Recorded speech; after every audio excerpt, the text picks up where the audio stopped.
atas musibah besar yang terjadi di Ponpes Al-Khazini yang kita sama-sama berduka. Mata saya melihat ada banyak orang-orang dengan kepentingan politiknya yang berupaya menjauhkan ulama dari umat yang kini kian masif. Oleh karenanya, di beberapa video saya sebelumnya dengan tegas saya mengatakan bahwa kami sebagai santri tidak akan tebang pilih. Kami tidak akan menyalahkan yang benar dan membenarkan yang salah. Tapi kan Kang, kita ini hanya ingin pertanggungjawaban atas tiang-tiang yang kecil dengan bangunan yang tingkat 4 lantai sampai roboh dan lain sebagainya. Iya, kita tinggal di negara hukum. Sesuatu yang memang pada dasarnya menyalahi aturan, silahkan diproses. Kritik itu membangun, dan itu adalah evaluasi juga untuk kami ke depannya, agar kami jauh lebih baik, kalangan-kalangan santri pondok pesantren tentunya. Tapi sangat disayangkan, dari banyaknya kritikan yang masuk, banyak juga yang tidak objektif. Banyak juga yang malah menuai ujar kebencian. Banyak yang menghina personality kepada kiai, kepada ulama, kepada pondok pesantren, dan seolah memukul rata. Seperti saya kasih contoh adanya postingan yang mengatakan kiainya warawiri naik mobil, istrinya juga sama, uang dana, galang dana dari alumni atau dari umat digunakan ke kantong pribadi dipakai hedon-hedon.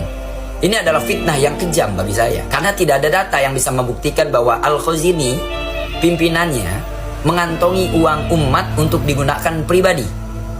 Dari data yang saya dapatkan dari teman-teman di Al-Khazini, bahwa kiainya pun ikut menyumbangkan hartanya untuk pembangunan tersebut. Ya tapi kan bisa nyewa tukang, nggak perlu menjadikan santri sebagai tukang. Siapa yang menjadikan santri sebagai tukang? Nah inilah kita, saking minimnya literasi, kita mengomentari tanpa tahu sebenarnya. Para santri-santri yang membantu untuk pembangunan tersebut, itu membantu pekerjaan tukang bangunan yang profesional, bukan santri yang jadi tukang. Ada tukang profesional yang diutus untuk membangun bangunan tersebut, para santri ikut membantu dengan keinginan dirinya sendiri.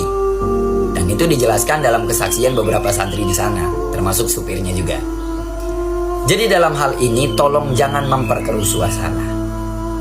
Artinya saya tahu niat semua teman-teman baik, tapi kalau cara mengkritiknya tidak baik, itu juga tidak benar. Ketika harus keluar hujatan, hinaan dan lain sebagainya, ini akan menjadikan tepuk tangan bagi mereka yang pada dasarnya ingin mengadu domba umat Islam. Mungkin teman-teman mengerti apa yang saya maksud ya. Dengan ini ayo sama-sama kita jangan memperkeruh suasana. 17 saksi sudah dipanggil oleh Polda Jatim. Permasalahan sedang ditindaklanjuti. Kita jadilah penonton yang baik, pendengar yang baik, dan juga pengkritik yang baik dengan cara yang baik.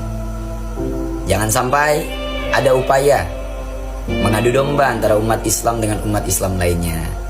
Karena tentu pasti kita semua mengharapkan tidak ada oknum-oknum yang terselubung masuk dalam permasalahan-permasalahan internal pondok pesantren, santri dan lain sebagainya, yang memiliki tujuan untuk menciderai atau untuk menghasut atau untuk mengadu domba umat Islam.